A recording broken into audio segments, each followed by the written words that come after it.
thick overgrown forest, a small clearing just so happens where three men lie huddling closely together regretting the decisions they've made. On nights like these, even though it has been sowed within them from day one to be strong and never to waver, it's very easy to quit. But you can't. Not because it's looked down upon or anything like that, no. Men like these, they don't care much for the opinions of others outside of their wives and families. No, they won't quit because that would entail trekking back through the trapeze-like forestry that enclosed the small clearing. Hard rain patters down on the leaves of an undiscovered world, with bone-chilling winds cutting through the air with unbearable force. The moonlight is just bright enough so that you could almost make out your hand in front of your face, but not bright enough that you could see anything further. It's not like at this point you'd even need to see anything. You're on the verge of death. You wouldn't even feel your finger being ripped off. It's so cold that the fingers, they would just as easily come off as a crab leg ready for eating. Snap. With one quick jerk, it's gone. But in fact, the lobsters and crabs that turn red under boiling conditions of a metal pot just so happen to resemble these men's fingers under the frozen conditions of this wooden enclosure. To me, it's weird how God sows doubt and uncertainty in every corner, every flow, and every ebb of the world. But that is the mystery of faith. The rain is slowly turning to snow as the night falls with the temperature, and soon these men's bodies will start shutting down. They probably already have. Their heart rate will slow and they will stop shivering. They might even feel relief too. And hallucinations of being wrapped around a warm and thick wool blanket. You might even hear the sound of an alarm going off. They will creep into your consciousness. Only that's not happening. And that noise was not your alarm. That was your brain tricking you so that you don't die in a panic, so that you live the rest of your draining and fleeting life happily. It's weird how, no matter what you pursue, the result and goal always seems to be happiness. But again, it raises the question of doubt in God's sowing. If the point of this life is to enjoy, why is there so much suffering? Why are these men slowly dying for a country that does not respect them, let alone care? If the point is to enjoy our time, then why do we spend a single second not? Why do we slave away? Why do we give up all of our chances of living freely and not having to fight for a country that's ran by never-do-gooders? Well, I may argue that that's simply your brain tricking you into sacrificing its own happiness for others, simply because the goal of your brain is not to be happy. The goal of your brain is to do as little as possible, and it will consistently put you in a position that will make you want to give up. However, characteristic for God's way, we hold within us free will and determination. These things prevent us from giving up and throwing in the towel, from doing nothing. We cannot sit back and watch as helpless lives be lost to overpowering forces. Why else save the Jews? Well, they were freezing to death. The Jews could be saved, if only someone decided to do so. Here, in this clearing, in this forest, in this country, no one is coming, and no one can save the poor men who worked their entire lives in misery so that others may live in happiness. Only no one is happy. The failure of these men will not just stop their own hearts, but it will ruin the hearts of the rest of the continent. When you freeze to death, the last 30 minutes or so are almost pleasant. Your bones begin to feel like they're thawing out and your breathing steadies. Your hands stop shaking and you almost feel alive again. But it's the exact opposite. You're dying. The warmth in your chest spreading through the limbs and appendages that are frozen, it's not actually warmth. It's your life force slowly fading from your body, and rather than interpret the real raw feeling that it would truly feel like, it would be the least enjoyable feeling possible. In fact, it would be excruciating.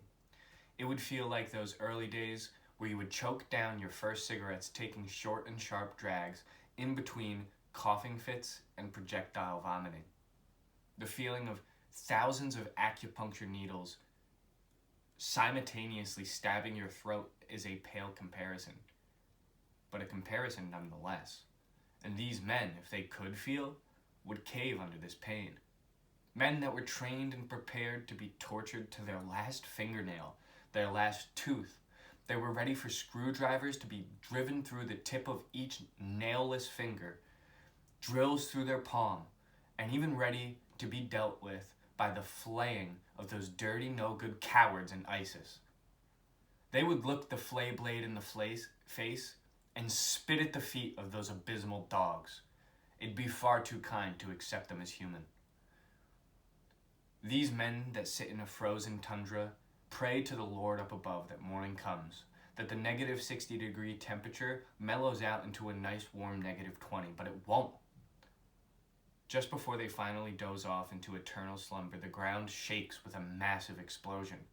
It shocks the men awake, giving them a boost of energy. Their survival instincts kick in, and adrenaline rushes through their body, trying to wake up every muscle it can in an effort to save its own life. However, this is just as useful as a post-demolition derby car full of high test. Doesn't matter what you put in that thing, it ain't running. One man, not the leader, but the one who in any Hollywood movie would be, slowly juts to move the frozen strands of hair from view. Upon swiping them away from his face, he notices something jerk across the forest line and no more than 40 feet in front of him. Still in full gear, he slowly turns his head to break the forming ice off of his skin and notices that he'd been sitting alone for quite some time.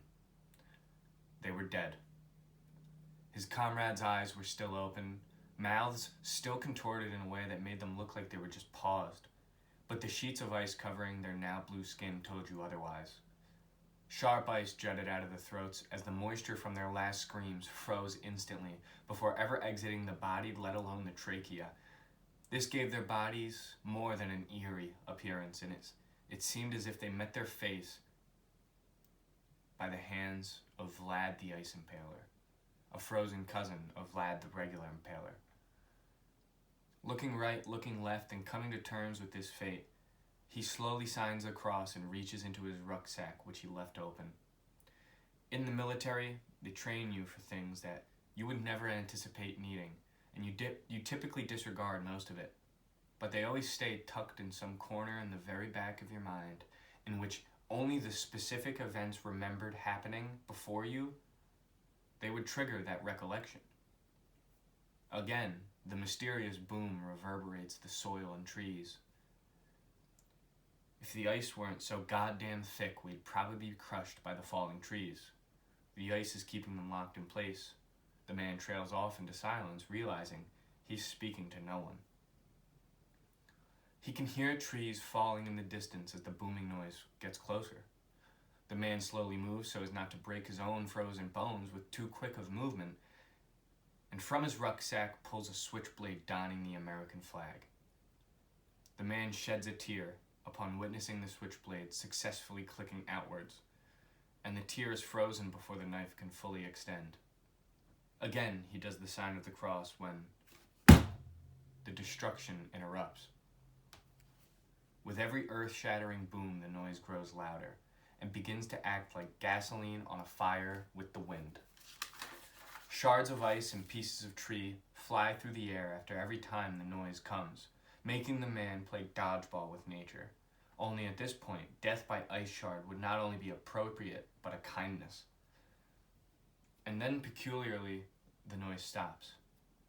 The sounds of air whipping around at high speeds fills his eardrum. The man sees his chance, and with the switchblade in his right hand, he uses his left to stand himself up. That is until another different noise cuts through the wind, and the man immediately freezes in place, and the late coming of the sound waves reverberating following the noise upon its trip, like how you hear a plane overhead before you feel the shockwave blow your hair back. Well, this shockwave knocked the man back onto his ass with a resounding, shattering crack that he knew the exact origin of, although he had no feeling of, immediately. That was his pelvis and femur shattering into bone dust. At this moment, he's still not given up. Now, he is certain that he knows exactly what this is. He's beginning to regret not following orders. It's not an earthquake or a tremor. It's not heavy machinery cutting down trees. It's exactly what they were told would happen if they came. You know, acceptance of fate is an integral part of life. These men, frankly, never did accept their fate. The men who took the risk of hunting down this great evil never even thought to accept their fate. But their actions served as prevention, and in the back of their mind, before they even took this trip to this dismal land, they had accepted it. The great trek they took was by no means in vain, even if it went against every single rule and order they ever learned or took. This was not because the rules and orders were to prevent them from completing the task they sought. They were to prevent them from ever trying. You see, the reason Kronos is locked away from all people is solely due to the fact that all people would cease to exist if they attempted to kill the great time god. It is simply easier to lock the beast away in a place that no one knows, let alone goes. And for these men, the knowledge they held was far too enticing to decline their brain's urge to pursue. There's nothing dishonorable about their fate, nor is it looked down upon. The motherland will smile with respect at the news of their deaths. The man looks down at the American flag switchblade, which was now busy scraping a layer of ice from his Kevlar plate straps. Another tear forms. This time it falls from his face, and only freezes once it touches the icy metal of the switchblade's frame. His intuition is now screaming at him, and the slow synaptic movement of his brain finally catches up. He looks up from the blade and notices sunlight bleeding through the trees, orange blood-like rays of dull sunlight that glowed feverishly in the distance, leaving the trees as black outlines. And then another, taller, fatter outline appears, with jagged edges protruding from the dark, massive mass of black. The man has now confirmed within himself what's happening. However, instead of just simply accepting his fate, he drops the switchblade for the service weapon that is frozen to his back, and under these conditions, without adrenaline, he would have never been able to jerk it free. But the last bit of adrenaline his body could physically produce breaks free the cold metal barrel of the M16 strapped to his back. After a few seconds of shards of ice falling from his covered body, he's holding the rifle far more steadier than he would ever expect to in this situation. He thinks to himself, fate will have to accept this. 30 rounds spray from the frozen barrel of his trusty black M16 stock rifle that disappear into the sunrise, the shadow blocking it. Another earth-shaking guttural tone emits from the outline on the horizon. Time will cease to exist, morning will not come, and the ethereal echo of the great beast's approaching steps will be the last thing he ever hears.